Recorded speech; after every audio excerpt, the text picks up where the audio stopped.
level. I'm going to be teaching at an intermediate to advanced level. And today's session, we're going to go over three different drills, and then we'll also go over about a couple different topics in the realm of pitching that creates speed, right? So speed isn't something that you're just naturally born with. It's developed through mechanics, it's developed through your practice, and then you can advance it as you get older. Okay, so with that all being said, let's get into it. Okay, I'm gonna just screen share here.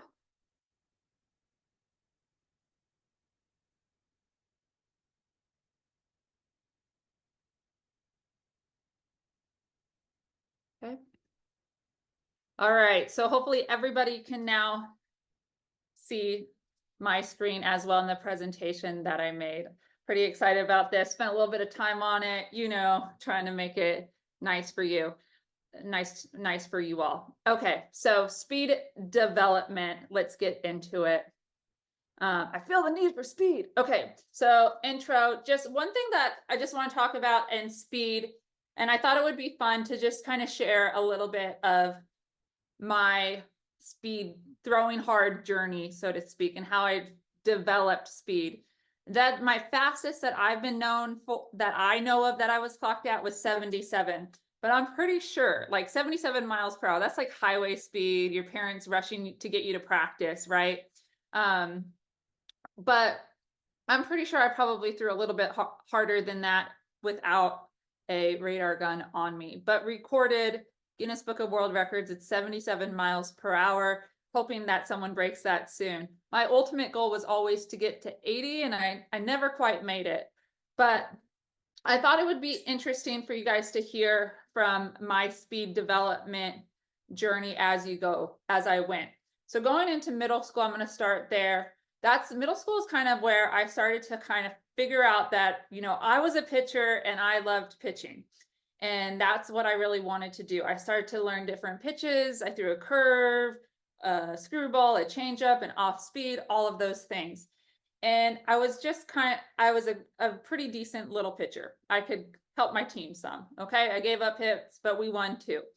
And then as I got into high school, that's when I started to really develop and grow stronger. I got taller. My mechanics got better because I was practicing more. And then that's when I started to develop more moving pitches or more advanced pitches like rise balls and drop balls. And that's also when I started to practice my speed. So going into my freshman year of high school, I was throwing around like 60 to maybe 63. But by the time I left high school, I was throwing closer to 65 consistently. When I got to college, that's when all the hardcore training started to happen, right? I didn't really lift a weight much when I was in high school at all. I never lifted. We would do a lot of agility training, just whatever was going on in practice, okay? And then once I got to college, that's when they really tried to bulk me up, and I got bulky. I got big muscles, got really big lats, my back got really strong. I got really big quads and hamstrings, and I was strong. And all of a sudden in college, that helped me develop my speed because now I could throw 70 to 73 miles an hour. When I left college, though, that's when I realized, like, hey, I want to be more athletic or more explosive of an athlete. I want to find a way to create power that's explosive. And that's when I started to figure out, hey, I'm going to try to do explosive things that are more pitching specific to create speed. And we'll talk a little bit about that as we go. And so when I was a pro playing professionally for my entire career, I slowly developed speed throughout, and was, by the majority of my pro career, I was throwing around, on a good day, 73 to 75. Okay. And that's also when I hit the 77. To hit 77. So I was able to develop speed as you get older, and also as your pitching mechanics get better, and as you understand your pitching mechanics too, okay? You have to understand what your body needs to do. So remember, as you grow, your speed will develop, but there are ways that we can practice speed today, no matter how old you are, okay? So speed is important to focus on not only as you grow as a pitcher, but as you grow as an athlete. And the more athletic movement that you do, whether that's jumping, lunging, lunge jumping, squat jumping, all of those things, that will help develop your speed. Okay, so let's get into it. Okay, so how do you train speed? Okay, how do you train speed? So there's a couple things about speed that you have to know. Number one is speed and strength. Okay, that's one way to train. You can be fast. Fast is strong, right? You can have really good muscles. That's when I was in college. Speed was strong, right? Speed and strength is really good. Speed and control, okay? That's where your mechanics come into place. If your mechanics are good, as our speed develops, we're going to be able to control our speed, right? We don't want to be able to throw, you don't want to throw 75, but not know where the ball's going to go, right? Has anyone ever hit someone in the head? Like in the helmet, I have, like not on purpose, okay? I didn't have control of that pitch. So as we develop speed, it's important that we also still focus on our mechanics so we still have control, okay, on where we want to place the ball. Okay, the next one is speed and safety. And this one is especially for all my coaches and parents listening. As we get older and as we grow and we want to develop to do something really explosive and fast and velocity, we have to make sure that our body is safe. Okay, so that means things like your shoulder joint, your wrist joints, right? Your knees, your ankles, and your hips, okay? Those are big pressure points for pitchers, and it's really important that our body is strong enough to control the speed and do it safely, okay? So as we progress, we will get faster. Okay, so the next thing that I want to talk about is speed versus explosive power. So when I think about talking about speed, the first thing that comes to my mind is explosiveness, right? How many of you as a pitcher or as a pitching coach are watching and you think, oh, I want to throw harder, I want to throw faster, but what does that actually look like? It has to be explosive, okay? And when we talk about what does explosion actually mean in a training form, what is explosiveness? Explosiveness is the combination of strength and speed, okay? Strength and speed, and you combine them together, and that's when you get an explosive pitch or explosive power, explosive velocity, okay? So we don't want to just throw fast, we want to throw explosively, okay? And that's the difference, strength and speed together, okay? So what we'll talk about tonight is training both the speed and strength and speed in quickness, okay? And being able to combine those two. And that's the ultimate way to create an explosive pitch.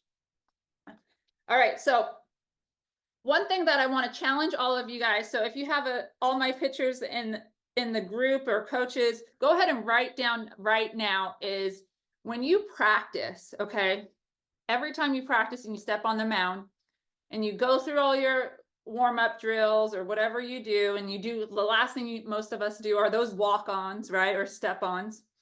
And then you throw a fastball or two on the mound, okay?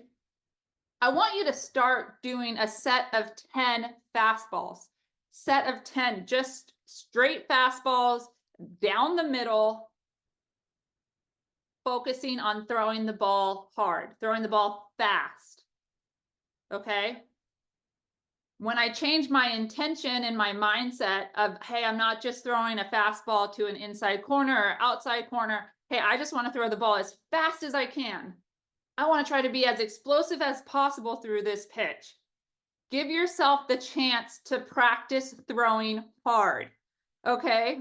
So many times We don't do that, okay? We don't give our chance. We want to throw fast. We want to have more speed, but we don't practice throwing with speed, okay? So do yourself a favor. And if there's anything that you take away from tonight, and hopefully it's a lot because I got some good slides coming up for you. If there's anything you take away tonight, I would definitely recommend that everyone start, when they start their fastballs on the mound, don't throw 2 or 3, just throw one set of 10 and try to throw them as hard, as fast, with as much velocity and explosive power as you can.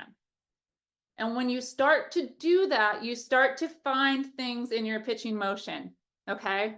That's the cool part. You start to find things and feel things in your motion that you can do better. Whether that's a faster snap, a better arm circle, dragging longer, a firmer front side, all of those things. You'll start to feel them. And you'll feel what it feels like on your faster pitches versus your slower ones, okay? So big challenge out there for you tonight is start practicing 10 fastballs off the mound, throwing hard with velocity, with speed. Try to throw it as hard as you can. Okay, and dive into that all the way. All right, you guys ready for some drills? Okay, so first thing that we're going to start with is called quick snaps. Okay, so remember I talked about speed and strength equals explosiveness. Okay, so we're going to start with quick snaps, which is a drill for speed and flexibility in your wrist snaps. This is something that you would do after your normal wrist snaps, okay? I like it in sets of, I would say like 3. I would actually like go up as you went. So the first set is like set of 5, second set of 8, third set of 12. Okay, so you're building up as you go. And you're working on the speed of your wrist, okay, in your snap. One thing that's going to be really important, and you'll see it in the video up next, is going to be the range of motion in your snap, okay? The next is going to be the intention that you have in your mindset. How fast can I move my wrist here when I snap? How fast can I do my wrist snap? And this would be a great time for me to just point out that, like, if you follow me on social, this is something like the spin trainer, the MA14 spin trainer that came out a couple weeks ago. This is something that would help create that faster wrist movement, okay? This is something, there's tons of tools out there. This is one that I actually used and created when I was a pro in playing overseas for Toyota with my coach, and we just worked on creating a faster spin or snap, okay? So doing something at quick pace is what we're going to talk about. So check out this quick snaps drill.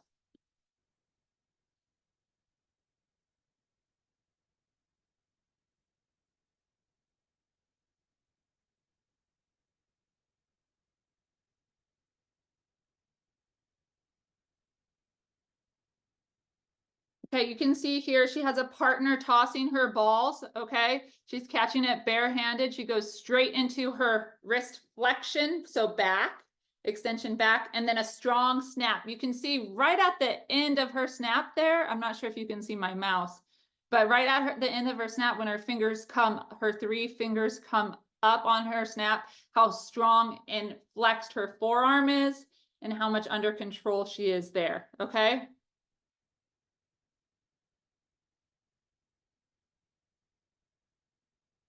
If you're a coach, you can start to make it even faster as you go from set 1 to set 2 to set 3, and you can start to speed up on your toss, okay? This is something that you can use a catcher for, but you don't necessarily have to, okay? See how she's not even looking where the ball's going. It's all about getting the ball and snapping the ball as quick as you can. So when your coach or your parent is tossing the ball, they can help you pace by saying, I like to use the word ball, so I just say ball, ball, ball, and that's when the next ball was coming for her to catch, okay? Here is another angle that will show, and this one, I like this because you can see a little bit more of this strength and just the flexion on the wrist and how she's getting the best range of motion, okay? Again, she's not just doing a wrist snap that you would normally do in your warm-ups. She's adding speed and pace to it.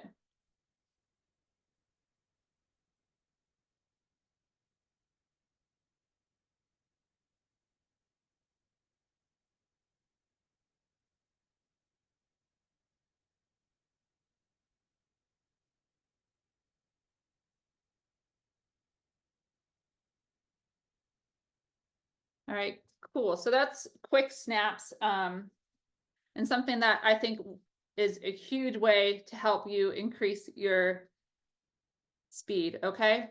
Remember, speed and strength, quickness and strength, right? Combined together is going to help you create that velocity or explosive power, okay? So adding a quick snap in there is going to help you speed up your wrist, okay? And if you speed up your wrist, snap, the more spin you get. The more spin you get, the better movement you have, the better revolutions you create, and the faster the ball goes. All right, so going into this next one, this is called snapbacks. I created this drill and it's just like literally reverse, reverse, reverse. It's all about backwards and what's behind you instead of what's in front of you. I'm going to start at this bottom point here, and it says, and this is like, it's going to be a little bit backwards, so just stay with me and you'll understand, okay? You can only throw as fast as you can slow down, okay? I'm going to say it again. You can only throw as fast as you can slow down, okay? So when we talked about safety, speed and safety, we talked about, more so joints and body.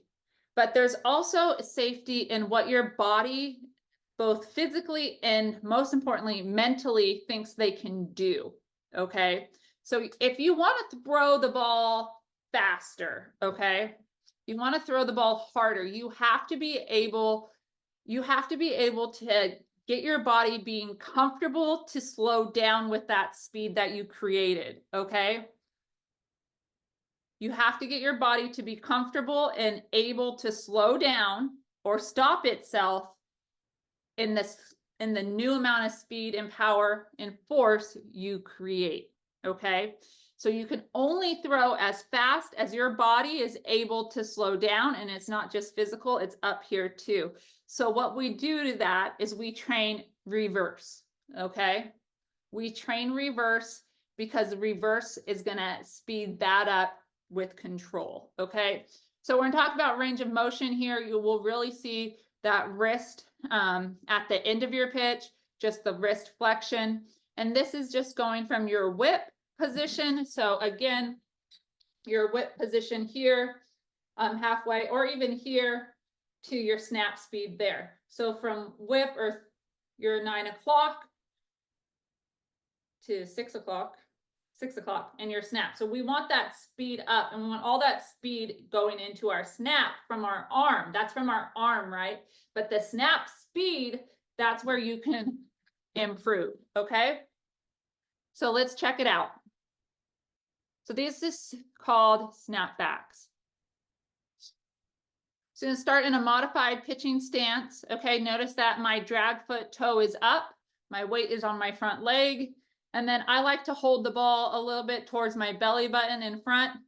And then I'm going to aggressively snap the ball behind me. If you can notice here, you'll see my wrist is flexing all the way back, almost like I'm trying to give the wall a high five behind me.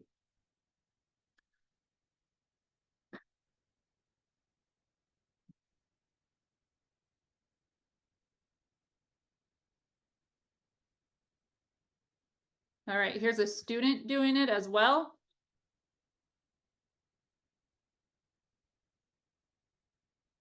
You can really see on her wrist and fingers facing the end, okay? This is something that you can do after your quick snaps or before. I like to pair them together, okay? Because you're training forwards and backwards, both directions, okay? But it's something that I would probably, I would maybe do after you've done like your T drills or your Ks if you do those. This isn't something that's going to replace the quick snaps or the snapbacks. It's not something that will replace your normal wrist snaps that you do on a regular basis. Also want you to notice how still she is on her upper body, really stable, just focusing on that wrist, okay?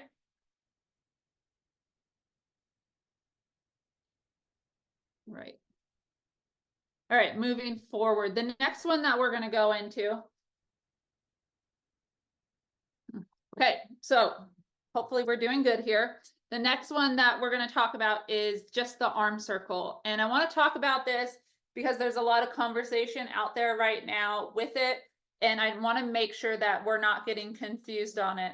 We're not going to really talk about a drill for this one, but it is relatable to our next drill that we'll talk about. Okay, so arm circle. What's really important here is the length of your circle, okay?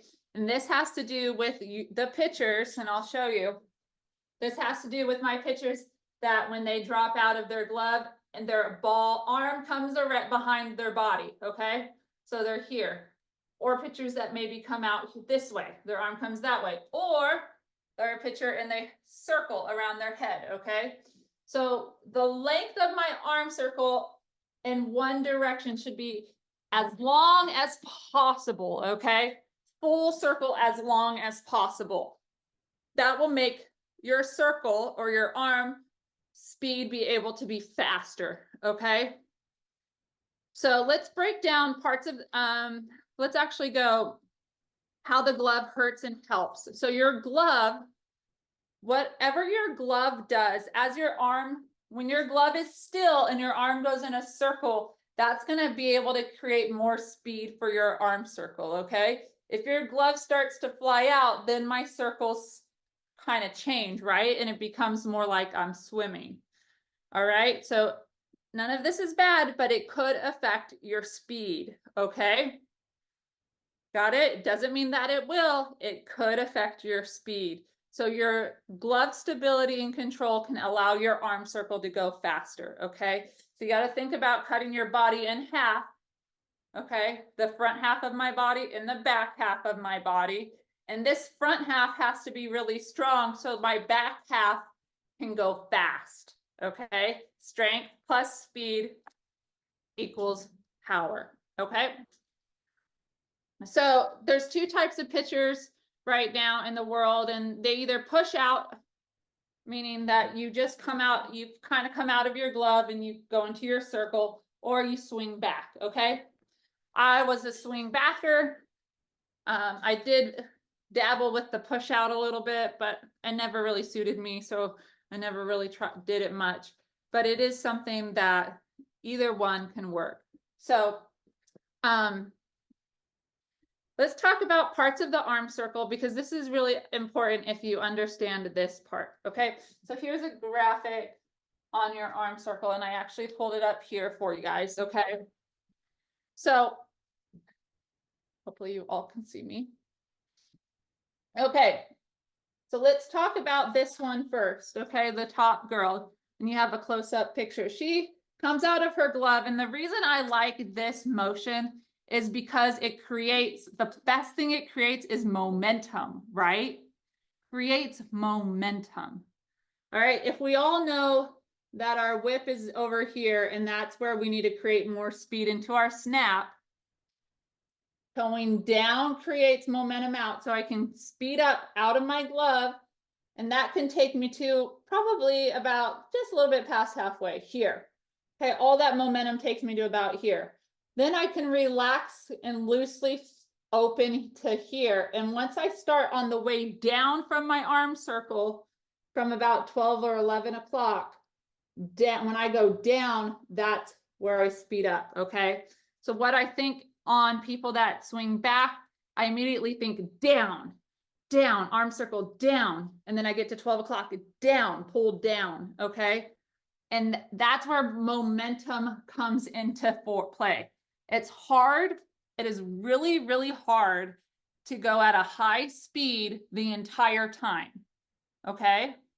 You can't do your arm circle at 80 miles an hour for the entire circle, okay? So you have to break it up into either halves or thirds or quarters on where you can pick up speed. Okay? Does that make sense? So what I like to do is come out of my glove fast. Okay? Once I hit my point to come back up, that momentum will trampoline me up to about a third of the way. And then I get to about 12 o'clock. I'm relaxed here. I'm coming down out of 12 into 11, 10 o'clock. And boom, my arm circles. I'm coming down here and I'm going down. I get momentum from not only gravity, but from that rest period at the top to come down. Okay? The other people are your push out. Okay, they come out of their glove and they cut the circle into 3/4.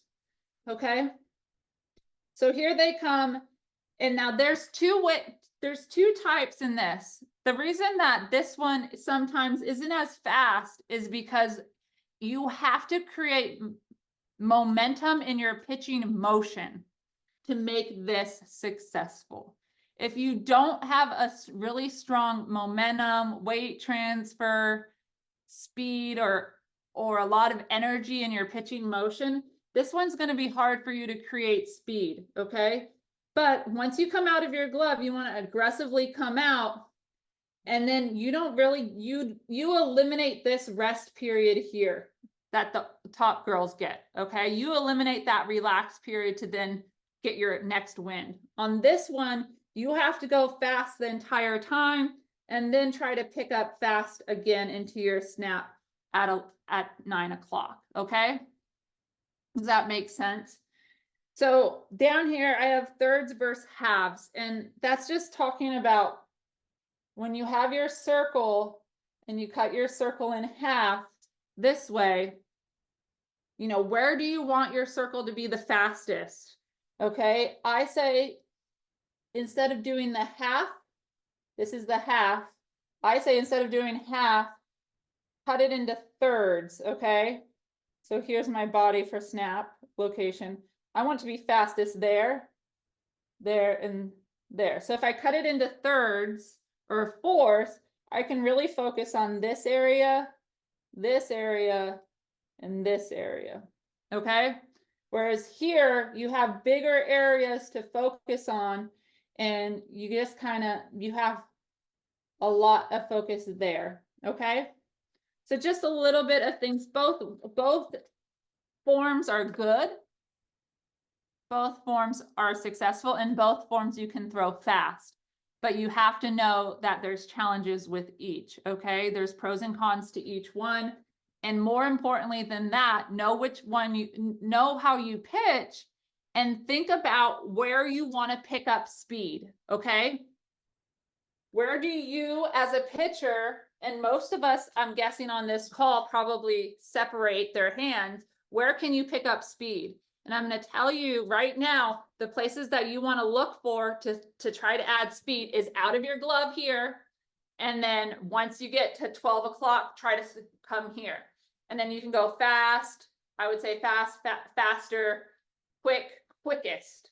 Okay, does that make sense? So fast, faster, quickest into your snap. Okay. And that would be that top girl. Okay, so just knowing different areas where you can pick, where you can consciously think about where can I add speed is going to make a huge difference for you, especially when you're on what I said in the very beginning, those fastballs, that set of 10 of fastballs. Okay, can you imagine doing 2 and thinking, hey, I'm going to go as fast as I can from 12 o'clock to release? No, I'm going to go as fast as I can from 9 o'clock to release. I'm going to go as fast out of my glove, and I'm going to go fast into my release. Where can you add speed? Where can you consciously think about adding speed in your arm circle? Okay. And I challenge you guys to try to do that in your set of 10 fastballs at your next practice. Okay. So arm circle leads us into my favorite, arm speed. Okay, arm speed is one of my favorite ways to help girls get faster. Okay, just to help create more speed. So let's talk about how to practice it. which we talked about with your fastballs. I'm going to show you a drill here. I like to do sets of 10, but for depending on how old you are, I would probably recommend starting at sets of like 7, and you could do 7, 10, and then work your way up to 10 to 15. I would never do more than 15. Okay. This next drill is pretty intense on your arm. Okay. So 3 sets of, let's start 7. And then once you do that for a week or 2, go to 10. And then once you do 10 and you're feeling pretty good, maybe bump it up and try a set of 15. Okay. So this is about arm speed. When to practice it? I would practice this in your warm-ups. You can do this either after you do your step-ons. I also really like this next drill, your arm speed drill. I really like it if you're throwing pitches from the mound. Let's say you're working on your fastball mechanics and you did a set of 10 of the arm speed drill, then you went back to fastball mechanics. Or let's say you're trying to get your speed to translate into your curveball or into your, screwball or your drop ball, doing it in between those sets as well, because we want to create that feeling of what does it feel like for my body to go fast, right? What does it feel like for my body to go fast? And how do I get that to do it? How do I get that? How do I get my body to do that when I'm on the mound trying to throw a rise ball? Gosh, pitching. Okay. So, and then you can do this with different parts of the circle. And that's one of the reasons why I wanted to show you 3/4. So let's check out one of my favorite drills, the arm speed drill. Okay. So here she is. She's doing a set of 10. Just let's talk about setup, modified pitching stance here, back toe up. Again, having a coach or a partner toss you a ball is really helpful, so you can just catch it barehanded. You're going to catch the ball palm down, okay? And then you swing back and you go straight into your circle. Coach, again, you can speed up the pace as you go for your student, for your athlete. You can speed up the pace by just saying ball, ball, ball, and throwing the balls faster to them, okay? It gives a huge sense of urgency. Now in this drill, you guys are probably noticing that she has not hit the catcher one time, right? And this isn't something that you really need to worry about in this drill. We're not focused on trying to hit a target here. Okay, if you have a catcher, you can put one behind the plate, but you don't necessarily need one. This is more about how fast can I get my arm in a circle, okay? Here's another angle. This one you can see how aggressively she goes back. And then you can kind of see as she comes up by her nose, her arm kind of slows down. And then when she gets back to her ponytail by her shoulders and her braid there, it speeds up again. So see how her momentum takes her up to her nose, and then it kind of slows, and then she accelerates even faster through past her braid and into her snap.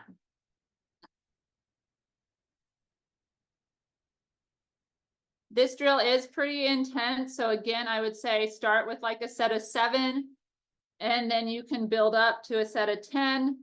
I would not do any more than 15. And then make sure you take adequate breaks in between. You are stabilizing on your lower body. So there's also like a piece of like leg strength happening here.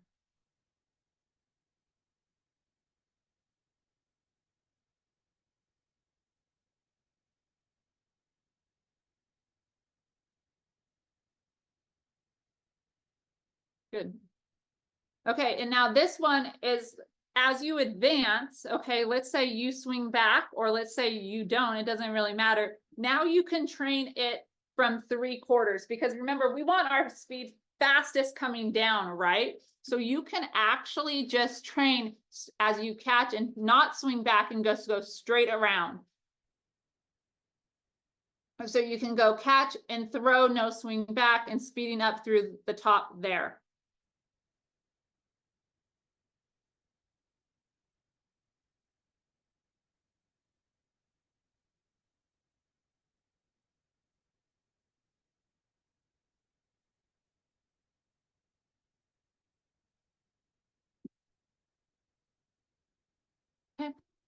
Good. All right. So let's talk about some other major contributions to just developing speed. Those are the 3 drills that I really wanted to go over with you, doing the quick snaps and the snapbacks, and then our arm speed drill. We talked a little bit about the arm circle because it does affect our arm speed drill and our snaps, right? So it kind of makes sense to talk about that as well. Other things that are major contributions to developing your speed, okay?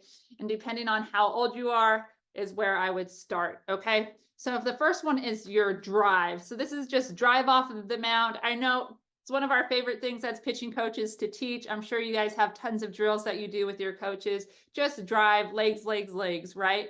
But the other piece of that is your front side stability. And that is when your front foot lands, okay?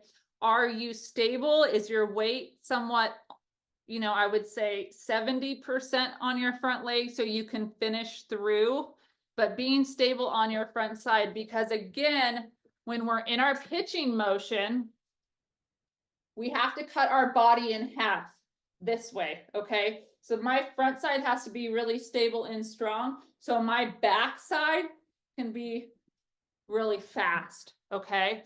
And if your front side isn't stable or you're off balance or you're not strong on your front side, it'll affect your speed.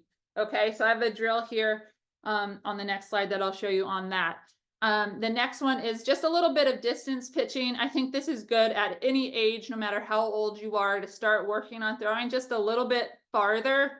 It's a great training tool, not only for your body and your legs and your posture and extension, but it's also a good visual tool for you to kind of feel like you're throwing through the zone or through the catcher, not to the catcher, right? We don't want to throw to the spot. We want to throw through the spot, okay? Or through your location. So distance pitching, I would start by, let's see, high school age. I would say we throw at 43, so I'd say somewhere like 65 feet.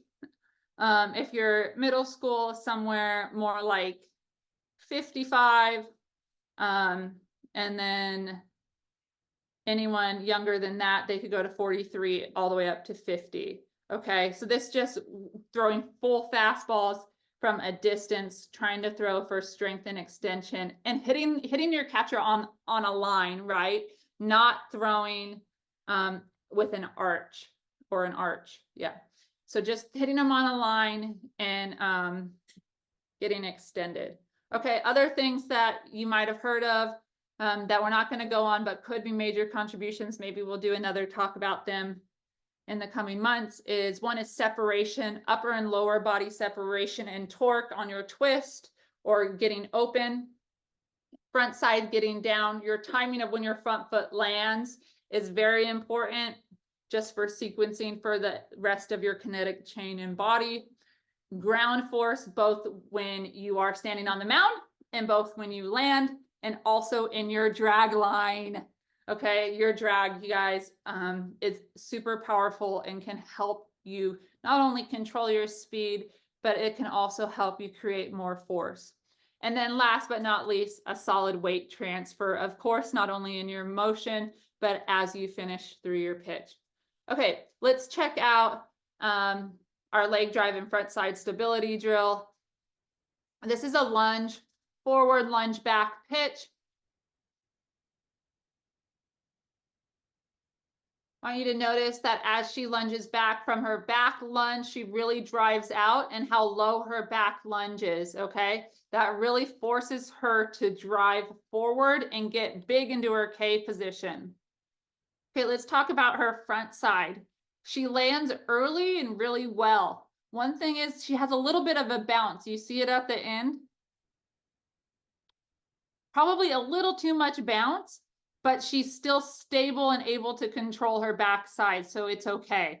Okay, so the more stable we are on that front side, the more whip and speed we can put into our snap.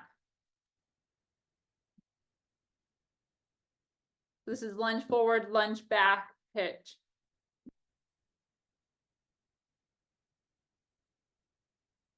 Okay. So last one, and then I'll show you, here's another one. This is just for distance. They're at about 65 feet here. These are all high schoolers. But just notice how much they get extended and how aggressive they are going forward out of their glove. Okay, let's take a look at our middle pitcher here. When she comes out of her glove, boom, how fast her arm swing is down, right? Remember what I said at the beginning, down. And then once you get to 12, down. That's where you want the speed to come from in your arm circle. That helps you create more speed into your snap and spin.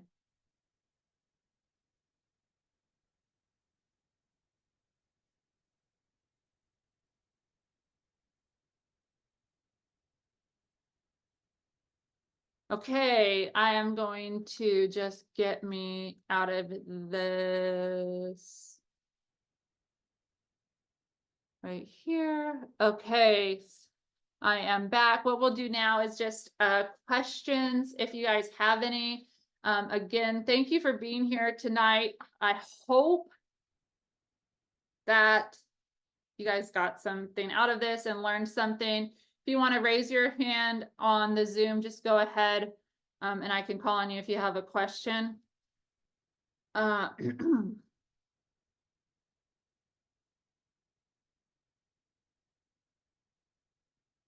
Yes, sorry. Yes, I have a question. Okay, Miss J. Warner, and you're on mute, so you got to press off mute. There we go. It keeps bouncing back and forth. Sorry.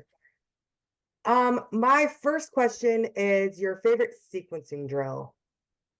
My favorite sequencing drill is actually a pretty basic, and I can show it to you here in my, you would just come out. Hopefully you can see me. You're gonna come through, you land one step, lands, snap, pull, hip comes up, and your knee comes up, okay? So you would be here to there when you finish. I think that's such a good sequencing drill. It's pretty basic, but it gets the snap, it gets your front foot landing, the snap, the pull, and the hip finished. And it adds that stability that you need to be able to complete all four of those. So when you teach, do you teach that your hips fire prior to release or at the same time? When you say hips fire, I'm not sure what you mean. More so your lower half, how you get your separation on there, your lower half firing prior to release. Your lower half, gosh, it's so finite because it's so close. Mm-hmm. You have to have good separation, but when your hips are back in this position, I don't know if you can even tell with my hips right now, but when your hips are back, your wrist in this piece have to be like so tight in timing and sequencing. If your hips get here and you're there, then you start to run into trouble with your elbow and your shoulder. Does that make sense? Yeah. Yeah. Okay, Caleb, what's going on? Hi, I just want to say you're such a huge inspiration, first of all. Admired you for so many years. Incredible work. I kind of have like a two-part question kind of. So when you threw that fastest pitch that was ever recorded, what was your mindset like that day? And what was your reaction when you found out? So I was playing for the Chicago Bandits, and we were playing in North Carolina against the Diamonds, and it was at like a remote location because they were promoting a new team in the area coming the following year. And we were actually, it was like kind of a, I don't know, a back and forth game. I came in relief. I wasn't supposed to pitch that day. So honestly, I think I was a little upset. I was like, I'm not supposed to pitch, you guys. Like, can I get a day off? Like, no, and the team needed me. So then I came in, and I remember I got ready pretty fast, but and then I got out there, and I kind of threw one or two, and she fouled them off. And then she started to like creep onto the plate with her like upper body. not her lower body, she's just leaning. And I was just like, I remember being on the mound, I was like, we are not losing this. I remember telling myself, oh no, she didn't. We are not losing this game right now. And then I was like, you think I'm gonna hit you? You think I'm gonna hit you? And then I just like kind of fired it, and I was like, I'm gonna get her. Like just fired it as fast as I could, I guess. And I actually had no idea how fast it was. It was just like strike three, we're all pumped. And then my battery mates, the other pitchers that were on the dugout and everything, they're the sweetest. They like, and all the catchers, they're like, did you see the scoreboard? Did you see the scoreboard? Which like they were, my God, just threw 77. Oh my gosh. Like, because it was unheard of. And then all my teammates looked back and they're like, did you get a picture? Did you get a picture? And so everyone kind of like freaked out. And then we went on to win the game, of course. And next thing I knew, someone had submitted it for the Guinness Book of World Records. Wow. Okay, second question, really quick. Sorry. No, you're good. Did you ever hit? Yes, I hit until my sophomore year of college. So middle of the season, I stopped hitting when I was in college. I do have a home run to my name, ladies. Okay. Yep. But no, I was a good hitter as far as like, I wasn't a great hitter. I was good enough to be in the lineup, and I was a good contributor, so to speak. But it became to the point where my coach was pulling me in and out a lot because we didn't really have a second pitcher at the time, and they were throwing at pitchers a lot. So it was kind of became a decision where like, hey, like, you're not the best, you're not the greatest hitter in the world. We have other people that can contribute. Thank you so much. Yeah, you're welcome. All right. How about Maria? So, I've seen a lot of pictures and their motion with either like a palm down sort of situation or like a wrist flick. Which one do you prefer, or which one do you think is like better for pitching? I like to say wrist snap, and then I actually say this. I say snap up and then punch. So Okay. if that makes sense. So you don't have to say punch. You could just, palm down after, but a really good snap, strong snap here. If your snap is fast and strong, Maria, then you're going to have momentum after, right? So if you're throwing a fastball, you want to like direct the ball. So you want your arm to finish through. Let's say you're throwing a rise ball, then I would be here and I throw my rise ball, and then my arm's probably going to come up this way, and it's not going to be palm down because I snapped underneath it and my momentum's going to come up.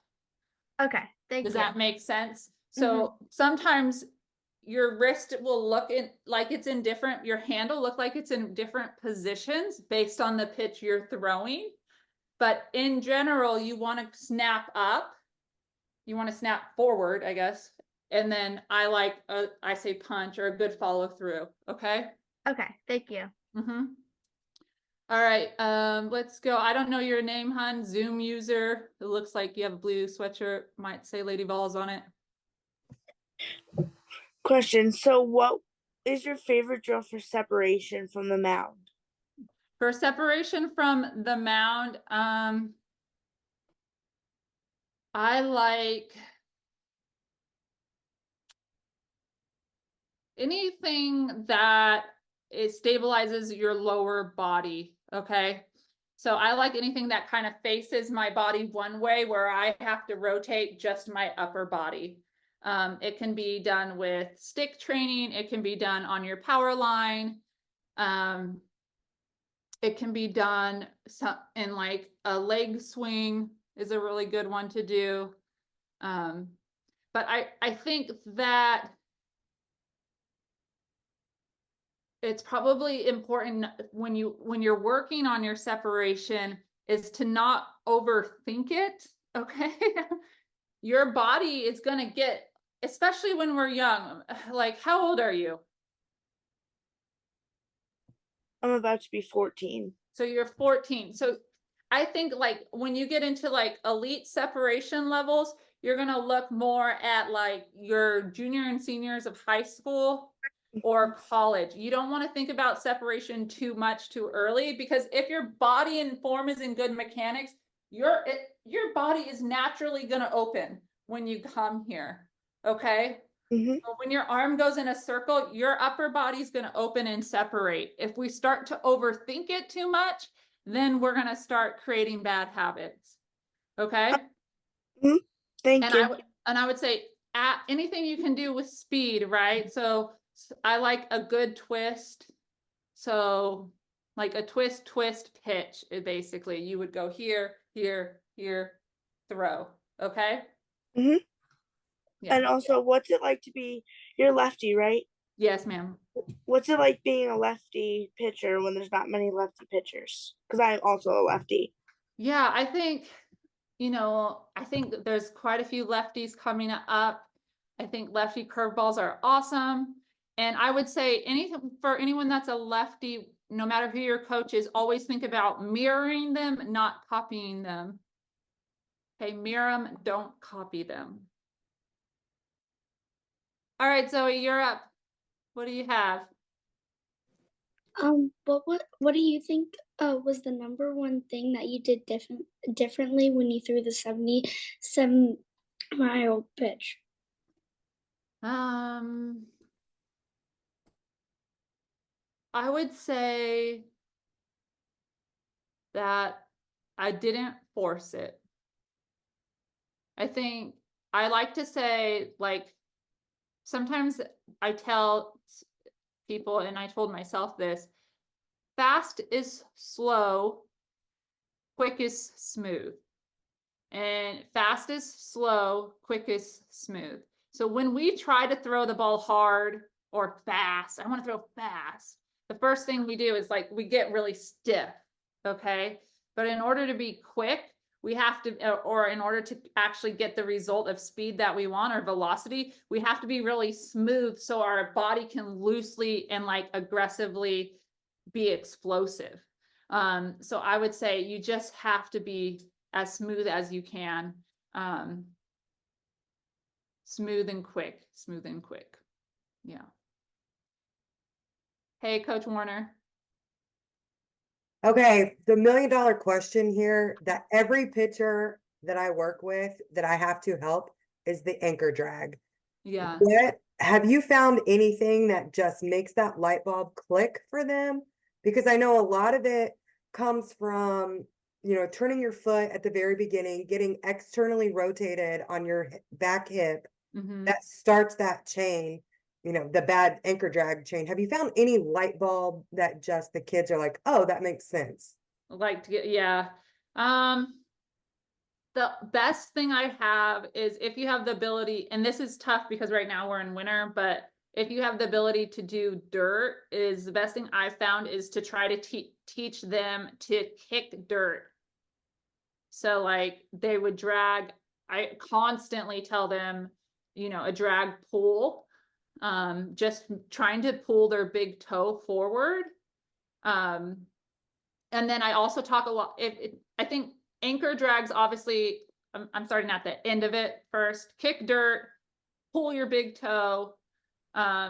Those two are really big. At the beginning, when they get into the anchor position, I always try to get them into a better position. I use a lot of pods for that because I think it ends up being because of their weight transfer after they're set. So when they go into their motion, then they try to like get too open and their foot goes with them. Mm-hmm. Yeah. Opening the hips too early. Yeah, they open the hips too early. Like for a while, it was very trendy to come like here, right? Yeah. And when we do that, what happens to our knee? It internally rotates, right? So Yeah. then we're already in this anchor position. So I try to get them in a better position out of their motion for their lower body. And just knowing what that feels like repeatedly, right? Like that's the Mhm. biggest challenge always. Yeah. And then I try to have them pull their so drag, pull your big toe, and then also kick the dirt, like make a little death storm. Mm. is always kind of nice, and a fun one that is easy to see if they could actually do it. Could do it. Okay. Yeah. I feel like that's something that you have to work with almost every single young pitcher. Yeah, yeah. And it starts from the setup, it really does. You can use the toe box, I guess, of course. I tend to do more pods than the toe box just You put a because pod on each side. of the foot. Yeah. Is that I what you do mean by pod? sometimes. Sometimes I put a pod on both sides of the drag foot, but I actually put their drag foot on the pod. On the power pod. Okay. Yeah, on the small pod. Okay. Just because it's about the weight transfer forward, right? And if the pod's Mhm. there, they can't internally rotate their hip without falling over. Yeah. Okay. Thank you. Yeah. Hi, Caleb. Hi. So I want to know how important mentality is when you're pitching. Oh my gosh. Super important.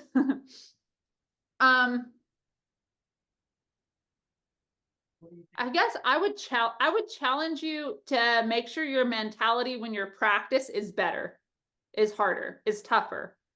I really believe that pitchers need to practice the hardest so that in the game they don't have to like think quite as much on all the details, because the last thing we want to do in the game is start thinking like, oh my gosh, like I don't have separation, my wrist is in a bad position, I snapped too early, I snapped too late, what did my coach say again? Follow through. If I could eliminate all that thinking from pitchers and just give them one key word of like, hey, that rise ball wasn't good, what's the thing I need to do better? Okay, stay underneath it. Okay, if I could just stay underneath it, get my front side down, just one little power word, or just breathe, and using those power phrases or power words between pitches, your success in the game would be better. And like for me, what I used a lot is I said, I would be in my set in my low position, like this picture right here. I'd be in that low position and I would tell myself, okay, Monica, breathe. And then I would take a breath and throw. Or sometimes I'd be like, okay, Monica, just one pitch at a time. You got this. Simple things like that. If there was something like pitching wise, I would tell myself it wouldn't be when I was standing on the mound. It would be right before I got on the mound, like, okay, just snap harder, more pressure on your ring finger, whatever it is, those little key words. But once you step on the mound, it should be more about intentional thinking of like, I can do this, I can accomplish anything, I'm about to get you out, like, this is what I practice for, this is what I live for, I'm ready kind of feeling. Thank you.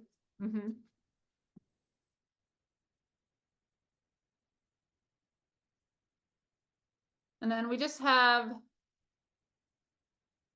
Tara asked in the chat, she said, what's a good drill for front side resistance? And I would just go back to that lunge forward, lunge back. And then so that adds the drive off the mound, and then the front side resistance to be able to stick your landing on that would be all really good.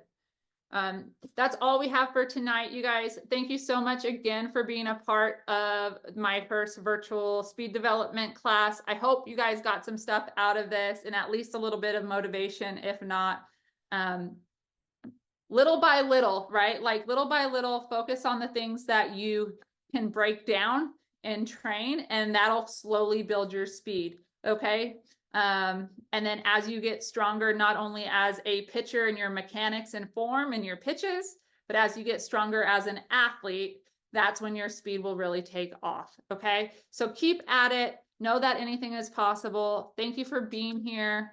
And I think that's everything. Just thanks. Of course, like I mentioned in the very beginning, I'll continue to add some virtual classes like these moving forward as we go into spring. If you have any suggestions, feel free to email me, and yeah, and we will go from there. You guys have a good night. Thank you very much.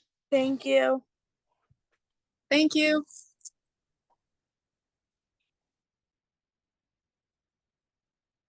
Thank you. Thank you very much. That was awesome. Thank you.